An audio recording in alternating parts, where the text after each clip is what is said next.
আসসালামু আলাইকুম, কি খবর? ভালো আছেন? আমি আরিফ, আমি কাতার থাকি। দীর্ঘ আলহামদুলিল্লাহ প্রায় 10 বছর ধরে কাতার থাকি। আজকে আমি একটা টপিক নিয়ে কথা কইমু। একটা খুব বেশি কমন আমি দেখছি কাতারে, খুব বেশি মানুষ ফেস করছে। আর বিষয়টা আমি চিন্তা করলাম শেয়ার করি। অনেকে হয়তো বুঝে না, আবার অনেকে বুঝে। তো যারা বুঝে না অ্যাকচুয়ালি তারা লাগে। তো আশা করি ভিডিওটা শুনবা কিতা কই আমি। কাতারে তো কি মনে করো আমরা অনেক সময় ফেসবুকও টিকটকও অনেক সময় অ্যাড দেখি বা ভিডিও দেখি যে বিভিন্ন ইউরোপ কান্ট্রির ওয়ার্ক পারমিটদের বিভিন্ন এজেন্সি হলে কাতারের বিভিন্ন এজেন্সিরা তারা বিভিন্ন কানাডার, বিশেষ করে কইব কানাডার, আর বিভিন্ন মনে করো ইউরোপের বিভিন্ন কান্ট্রির।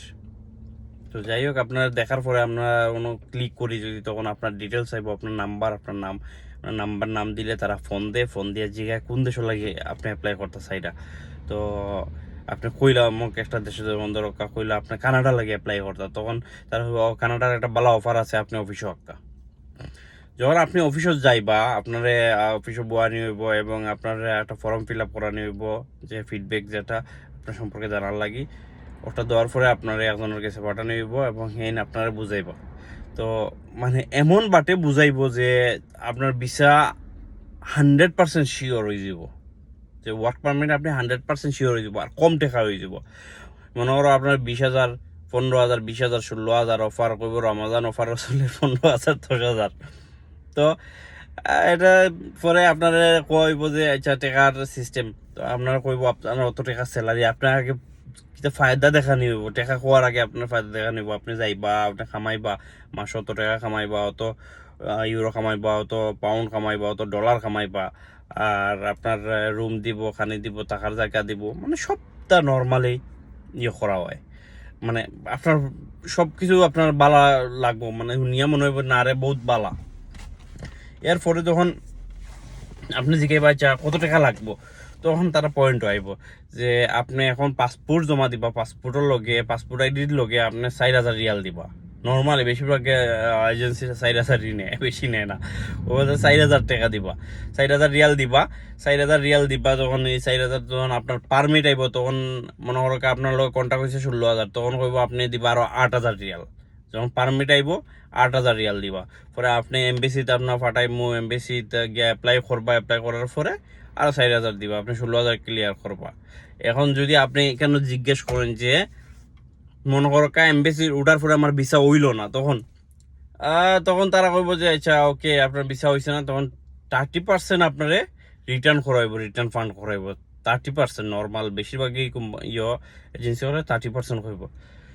তো এখন পয়েন্ট হয়, এই যে মনে করো আপনি 4,000 টাকা দিচ্ছেন, আপনি মনে করেন নি আপনার যদি ভিসা ওয়ার্ক পারমিট যারা নর্মাল, এরা কিন্তু সবর কাছ থেকে আবার করতে পারে না, কারণ যারা জানে এরা এত সহজে 4,000 টাকা দেয় না পাসপোর্ট লয়। অনেকে মনে করে ওই যেতে পারে বিভিন্ন কেউ আনিয়া দেখায়, 1-2টা ভিডিও বানায়, আমার কইব আমার ভিসা হয়ে গেছে, আমার পাসপোর্ট দেখাইব, নকল একটা পাসপোর্ট দেখায় ভিসা বানায় ভিডিও ছাড়ে। তো আমরা মনে করি যে হয়তো এর ভিসা হয়েছে, তো আমারও হইতে পারে, কারণ আমরা একটা আশা লইয়া যাই। এখন যাওয়ার পরে যখন আপনি 4,000 টাকা দিবা আপনার পাসপোর্টের লগে, কিন্তু বুঝছেন না, আপনার লাগা যদি 10 জনের চিন্তা করো, যদি 10 জনের কাছ থেকে 1 মাসে লইতে পারে 40,000, 40,000 রিয়াল। একটা অফিসে হয়ে যায় একটা ফুরিন বইয়া রাখে, নেপালি, ফিলিপাইনি ইতারে, আর মনে করো বিভিন্ন অফার দেখানি ওর, যে এই অফার এই অফার। এরপরে আপনি তো দিলা বিশ্বাস করিয়া 4,000 রিয়াল, পরে আপনার দেখানো সময় গেল ওয়ার্ক পারমিট, আর ওয়ার্ক পারমিট একটা যখন আইতো না, তো ওরা নকল ওয়ার্ক পারমিট বানাইয়া আপনার দেখাইলো যে আপনার পারমিট আইছে, আপনার লই একটা ভিডিও বানাইবো, ভিডিও বানাই আপলোড করব। তো পারমিট ডিপেন্ড করে, কারণ আমি অনেকে আছে যে পারমিট আওয়ার পরে এটা চেক করতে পারে না যে কোন কোম্পানি থেকে পারমিট আইছে, অরিজিনাল কিনা না, চেক করতে পারতো না। দেখাইলো পারমিট, এই যে আপনার পারমিট আইছে, পারমিট আওয়ার পরে আপনার বাকি টাকা দেখা আমরা এমবেসি ডেট লইতাম, তখন আপনি বাকি টাকা দিলে মনে করো আপনার 8,000 আর 4,000 12,000 রিয়াল গেল কি। এরপরে আপনার ঘুরাইলো যে এমবেসি ডেট আন না, এমবেসি ডেট পান না, সময় লইব 1 বছর 1.5 বছর, অনেকে আছে। আবার আমি অনেকে দেখছি অনেকের টেকাও মারিয়া গেছে, অনেকের টেকা মারিয়া অনেক ইয়ে গেছে। কয়েকদিন আগে 12টা কোম্পানির এরকম বন্ধ করছে কাতার গভর্নমেন্ট সরকারে 12টা কোম্পানির বন্ধ করছে। তো ভাই এগুলা হয়েছে তার একটা ব্যবসা, কিতা হয়েছে বুঝছেন নি, মেইন হয়েছে তার ব্যবসা। আপনি চিন্তা করো 10 জন থেকে 20 জনের কাছ থেকে 4,000 করে লইলে 80,000 রিয়াল। এরকম যদি 2 মাসের ভিতরে মোটামুটি অ্যারেঞ্জ করিয়া তারা 100 জনের কাছ থেকে লইতে পারে, চিন্তা করো কত টাকা, 4 লাখ রিয়াল। আর 4 লাখ রিয়াল লইয়া তারা বাগাবাগি করিয়া যদি বাগি যায়, আপনি কই পাইতা? কোম্পানি এনে বন্ধ করিয়া সব আটাইয়া গেছে গিয়া। দেশ আউট হয়ে গেলে কাতার গভর্নমেন্টও তো খুঁজিয়া পাইতো না, যদি দেশ আউট হয়ে যায় তারা। তো বিশেষ করি ভাই এইসব বিশ্বাস করবা না এত সহজে, কিতা বলছি বুঝছো নি, বিশ্বাস করবা না। অনেকে কইব সমস্যা নাই, আমরা অনেক দিন ধরে আসি ঠিক আছে, অনেকে আছে কাতার। আমি সব কয়েকটা এজেন্সি কই না, কয়েকটা এজেন্সি আছে বালা, তারা অনেক দিন ধরে প্রসেসিং করে, তারা ইউরোপ ওয়ার্ক পারমিট প্রসেসিং করে, তারা টুরিস্ট ভিসার প্রসেসিং করে।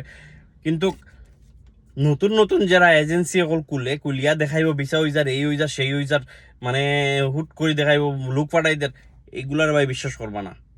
এরা টেকা মারিয়া লইয়া যাইব আপনার, 100% গ্যারান্টি আপনার টেকারে ভাসাইব।